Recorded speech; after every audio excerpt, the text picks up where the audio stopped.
The letter arrived on a Tuesday, its official seal glinting in the afternoon sun.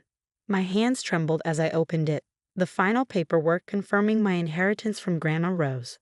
After 2 years of battling my mother-in-law's attempts to seize control, justice was finally being served. My name is Sarah Chen, and until 3 years ago, I thought I had a decent relationship with my mother-in-law, Patricia Thompson. That all changed when my beloved grandmother passed away, leaving me her estate worth $4.2 million. I just don't understand why she'd leave everything to you, Patricia had said during the reading of the will, her perfectly manicured nails drumming against the conference room table. After all, you're not even blood family. I could still hear the disdain in her voice, the way she emphasized not family like it was something dirty. But Grandma Rose hadn't cared about blood relations. She loved me from the moment her grandson Michael brought me home, treating me like the granddaughter she never had. For 8 years, while Patricia spent her time at country clubs and charity galas, I visited Rose every Sunday. We cooked together, gardened together, and shared stories about our lives. When she started showing signs of dementia, I was the one who helped her navigate medical appointments and organized her care. Someone needs to oversee her finances, Patricia had declared during a family dinner, about 6 months before Rose passed. She's clearly not in her right mind anymore, making all these changes to her will. I should have recognized the warning signs then. The way Patricia started showing up at Rose's house unannounced, hovering over her shoulder as she reviewed her financial documents. But I was too focused on caring for Rose to see the manipulation happening right in front of me. It wasn't until after the funeral that I realized just how far Patricia would go to get her hands on Rose's money. I filed a petition to be named executor of the estate, she announced one morning, walking into my kitchen like she owned it. Given your limited financial experience is really for the best. I set down my coffee cup, trying to keep my voice steady. The will specifically names me as executor, Patricia. Rose wanted me to handle her estate. She smiled, that condescending smile I'd grown to hate. Dear, you're a kindergarten teacher. What do you know about managing millions? Besides, Rose wasn't in her right mind when she made those changes. We both know that. But what Patricia didn't know was that I'd been preparing for this moment for years. Ever since I noticed her increasing interest in Rose's finances, I'd started documenting everything. Every conversation, every surprise visit, every attempt to isolate Rose from other family members, it was all recorded. I had videos of Rose explicitly stating her wishes, recorded with her full knowledge and consent during her lucid moments. I had documentation from her doctors confirming her mental competency when she updated her will. And most damaging of all, I had recordings of Patricia herself, plotting with her lawyer to have Rose declared incompetent. We just need to get her evaluated by the right doctor, she'd said in one recording, not realizing my phone was capturing every word. Someone who understands the situation. Once we have her declared incompetent, we can challenge anything she's done in the past year, including that ridiculous will. The first hint Patricia got that things weren't going her way came during the initial court hearing. Her lawyer, a slick man named James Barrett, stood before the judge with his usual confidence. Your Honor, we have serious concerns about Mrs. Thompson's mental state when these changes were made, he began. The deceased was suffering from documented cognitive decline. Objection, Your Honor, my lawyer, Susan Martinez, interrupted. We have extensive medical documentation proving Mrs. Thompson was competent when she updated her will, including evaluations from 3 separate neurologists. Barrett faltered slightly but pressed on. Nevertheless, we believe it's in the best interest of the estate to have someone with more financial experience managing these assets. Mrs. Chen is a schoolteacher with no background in. Your Honor, Susan cut in again. If we may present Exhibit A. She proceeded to play one of my recordings, a conversation between Patricia and Barrett where they explicitly discussed their plan to seize control of the estate. The color drained from Patricia's face as her own voice filled the courtroom. I don't care what it takes. That money belongs in this family, not with some outsider who married in. Find a way to get it done. The judge's expression darkened as he listened. When the recording ended, he turned to Patricia's lawyer. Mr. Barrett, are you aware that conspiring to fraudulently seize control of an estate is a serious offense? Barrett tugged at his collar, suddenly looking less confident. Your Honor, I can explain. But there was no explaining away the evidence. Over the next 2 hours, Susan methodically presented our case.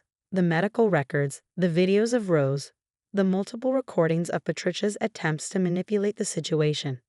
By the time we finished, Patricia's petition wasn't just denied. She was facing potential legal consequences for her actions. This court finds clear evidence of attempted fraud, the judge declared. Mrs. Chen will retain her position as executor, as per the deceased's wishes. Furthermore, Mrs. Patricia Thompson is hereby barred from any involvement with the estate. Mr. Barrett, I suggest you speak with the Ethics Board about your role in this matter. As we left the courthouse that day, Patricia grabbed my arm. Her perfectly composed facade had cracked, revealing the fury beneath. You think you've won, she hissed. This isn't over. That money belongs in this family. I calmly removed her hand from my arm. You're right, Patricia. The money does belong in the family. That's exactly where Rose placed it, with me. You're not family, she spat. You're just some gold digger who wormed her way in. Mom, stop. Michael's voice cut through her tirade.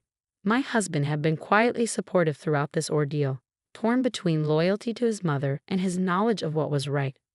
Sarah is my wife, he continued, taking my hand. She was more family to Grandma Rose than you ever were. All those years you were too busy for Sunday visits, Sarah was there. When Rose needed help, Sarah was there. The only person trying to take advantage of this situation is you. Patricia recoiled as if she'd been slapped. For a moment, she just stared at us, her mouth opening and closing without sound. Then she turned on her heel and stormed off, her expensive heels clicking against the courthouse floor. That evening, as Michael and I sat in our kitchen discussing the day's events, my phone buzzed with text messages from Patricia's friends. Prominent society women she'd enlisted in her campaign against me. You've made a powerful enemy, one message read. The Thompson family has a long memory. I showed the messages to Michael, who just shook his head. They can't hurt you anymore, he said. We have the truth on our side. But we both knew this wasn't really about truth or justice. For Patricia, it was about control, about maintaining her image as the matriarch of a wealthy family. Losing control of Rose's estate wasn't just a financial blow. It was a social embarrassment she wouldn't easily forget. As I sat there reading through the increasingly hostile messages, I realized something important. This wasn't just about protecting my inheritance anymore. It was about standing up to a woman who had spent years manipulating and bullying others to get her way. I picked up my phone and began forwarding the threatening messages to Susan. If Patricia wanted to continue this fight, I would be ready. I had learned from our first battle, documentation was everything. The next morning, I went to work as usual, teaching my kindergarten class and trying to maintain some normalcy. But during my lunch break, I received an urgent call from Susan. Patricia's filed an appeal, she said without preamble. She's claiming she has new evidence about Rose's mental state, but that's not the worst part. I braced myself. What else? She's also filed a complaint with your school board, alleging professional misconduct. She's trying to get you fired, Sarah. I gripped the phone tighter, anger rising in my chest. On what grounds? She's claiming you used your position as a teacher to manipulate Rose, that you brought her to school events and used the children to emotional manipulate her into changing her will. The accusation was so absurd, it would have been funny if it weren't so potentially damaging to my career. Yes, I had brought Rose to some school events. She loved seeing the children perform in holiday shows. But the idea that I had somehow used this to manipulate her was ridiculous. We need to meet, Susan said. Tonight if possible. This is getting ugly, and we need to be prepared. As I hung up the phone, I caught my reflection in the classroom window. The woman staring back at me wasn't the same person who had once tried so hard to win Patricia's approval. That woman was gone, replaced by someone stronger, someone who wouldn't back down from a fight. Patricia wanted to play hardball. Fine. But she was about to learn that I had a few more cards left to play, cards that would make her previous humiliation in court look like a minor embarrassment. Patricia's attempt to have me fired backfired spectacularly. The school board called an emergency meeting to review her allegations, but I came prepared. Mrs. Thompson's claims are not only false, they're malicious, Susan stated, presenting the board with a thick folder of evidence.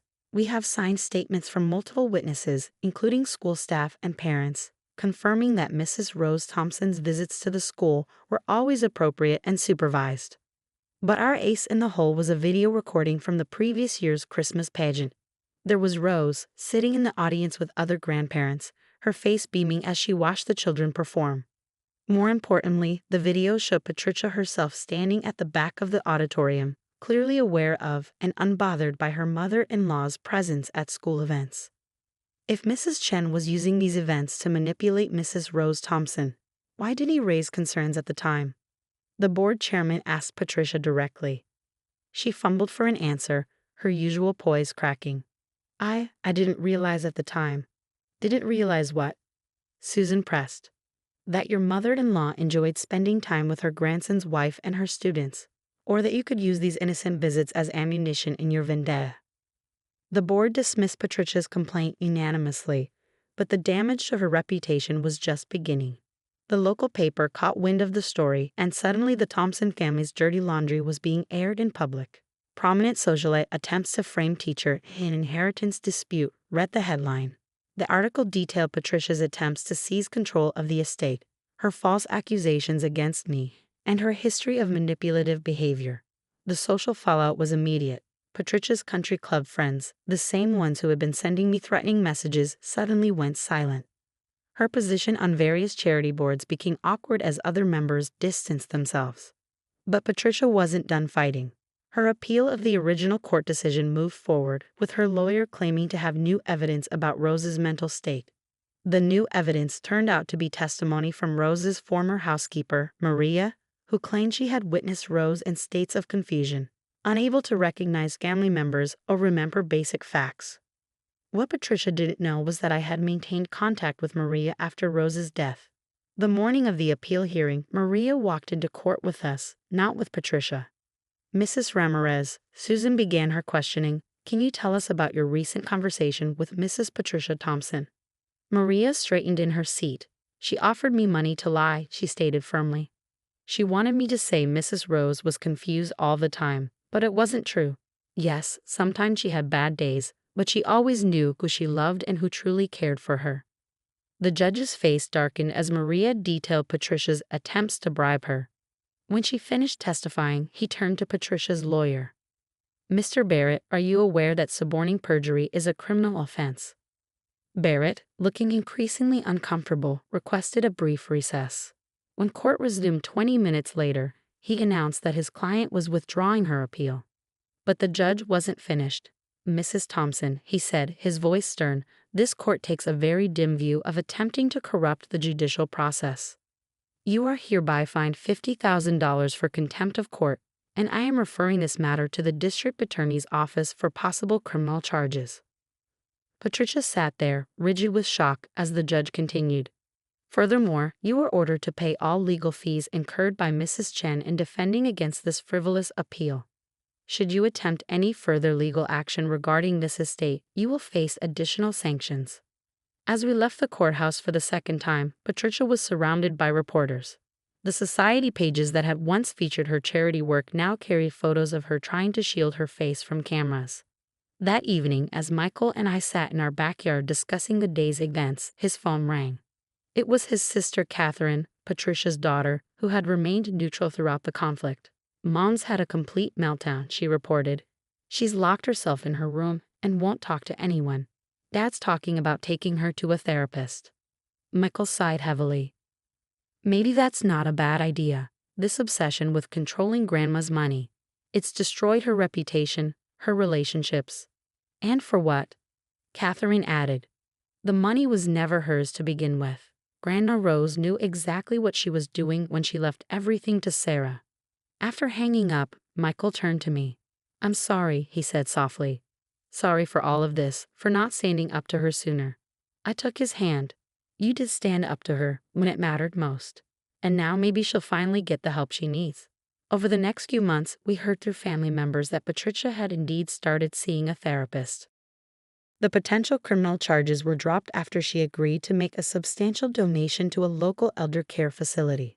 As for the inheritance, I honored Rose's wishes exactly as she had intended. Half of the money went into a trust for education, both for our future children and for scholarships for underprivileged students. The other half was invested in expanding the small community garden Rose had loved, turning it into a thriving urban farm that provided fresh produce to local food banks. 1 year after our final court battle, I received an unexpected letter. It was from Patricia, written on her therapist's advice as part of her recovery process. Dear Sarah, it began. I owe you an apology. My actions were driven by pride, greed, and a misguided sense of entitlement. I convinced myself that you were the outsider, the threat to our family's legacy.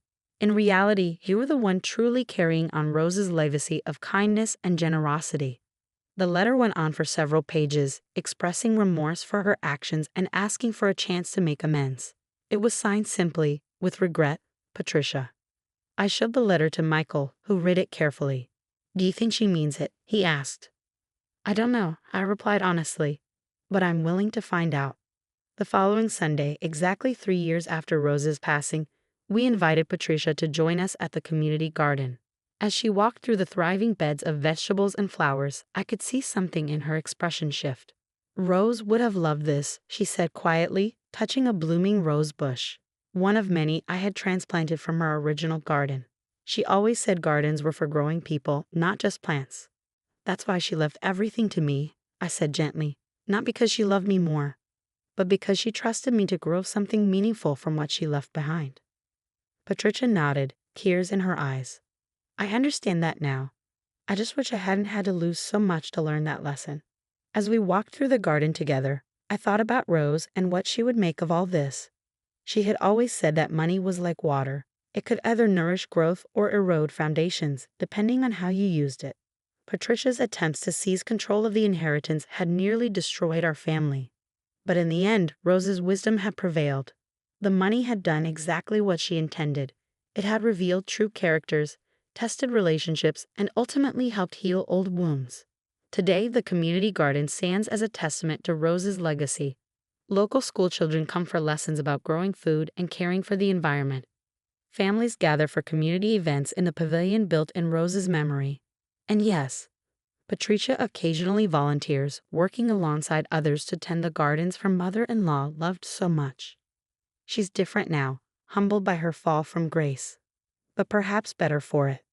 The perfectly coiffed society matriarch has been replaced by someone more genuine, more willing to get her hands dirty in actual soil rather than family politics.